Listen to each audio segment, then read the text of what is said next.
しいわね。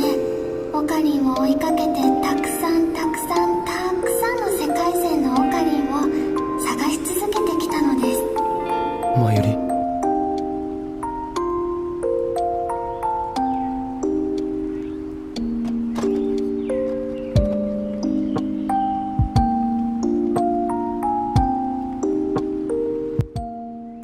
It is exactly 8 p.m. August 13th. 15 years ago today, Mayuri Hououin would officially die, and the man known as Hououin Kyouma would die as well.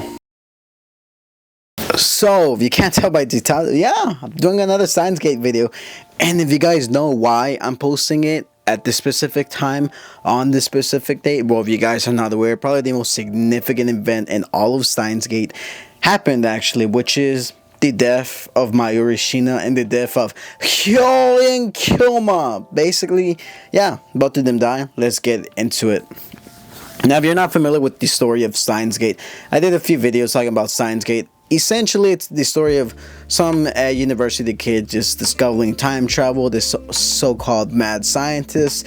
He ends up discovering it, and then he ends up doing a bunch of stuff which he shouldn't be doing, and ultimately faces repercussions and consequences that one shouldn't be doing. He ultimately comes forth with the idea that, damn, time traveling is not for the sane, and he learned it the hard way hundreds, dozens, thousands of times. And August 13th is so significant because that's the day he lost the persona of the mad scientist and Okabe was born.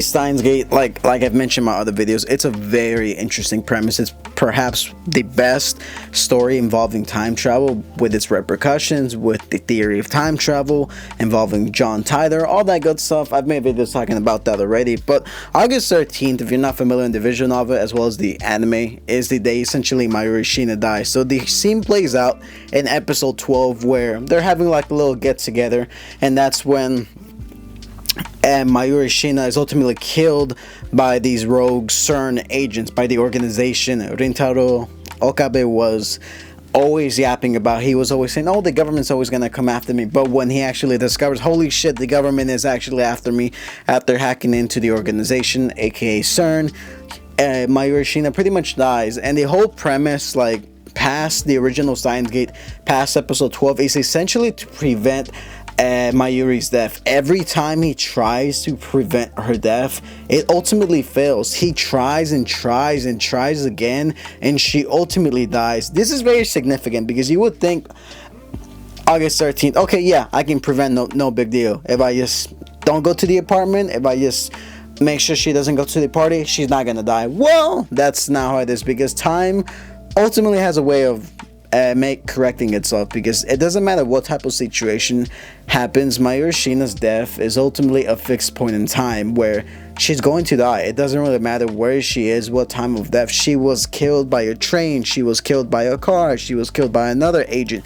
She ultimately dies over and over again. No matter how hard Okabe tries to prevent her death, it is ultimately in vain, as the world is ultimately against her for his discovery of time travel, for his wrongfulness of tampering with things beyond his understanding. The world essentially decides, okay, you want to mess with time, you're going to suffer the consequences. And I think this brilliantly breaks down how time travel often has its consequences. Most stories, they do have consequences about time travel, but not as much as Steins Gate, where changing one thing is ultimately going to have repercussions that no matter what you do, it's going to affect it. And also the cool thing about August 13th with Mayuri's death is not only is this the day that she dies, it's also the day Hououin Kyouma dies as well, his alter ego personality of the mad scientist. Also, I do apologize for saying Hououin Kyouma. I literally just have to say it because he says it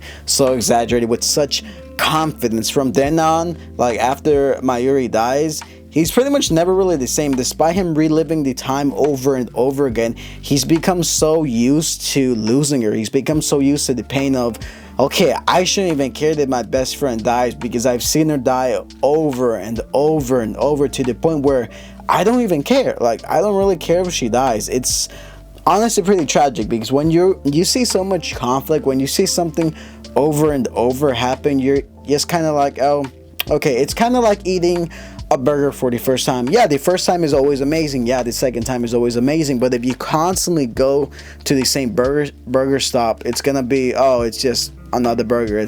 I don't really care too much about it. That's pretty much how he views Mayuri's death after a while. After repeating the loop thousands, hundreds, dozens of times, he stops caring. That's what ultimately scares him, that he can't care. He refuses to give up on Mayuri because he doesn't want to let her go. He can't let her go because Mayuri is her best friend. And Hououin Kyouma, his death is ultimately sad because, like, past this, it's really tragic. Okabe is never really the same till the end, till the last few episodes of Steins Gate, as well as Steins Gate 0, which is an entirely different thing.